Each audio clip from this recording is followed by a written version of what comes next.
মালদায় আগ্নেয়াস্ত্র সহ গ্রেপ্তার তৃণমূল নেতা। অভিযুক্ত তৃণমূল নেতাকে গ্রেপ্তার করেছে মোথাবাড়ি থানার পুলিশ।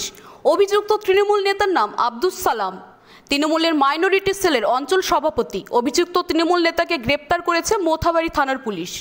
আগ্নেয়াস্ত্র সহ ধৃত তৃণমূল নেতাকে মালদা জেলা আদালতে পাঠানো হয়েছে।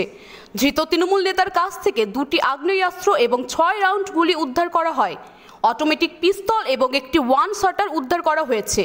ঘটনার তদন্ত শুরু করেছে পুলিশ।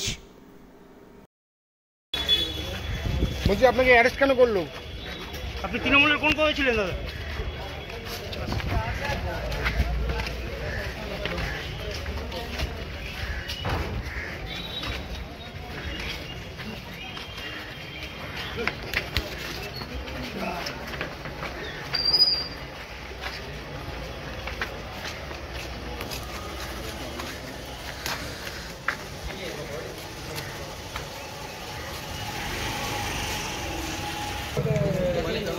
খবরটা লিখে দাও আমাকে।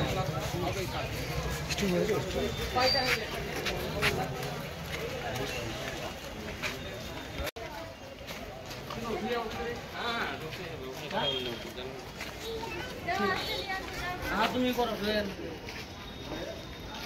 বেল করতে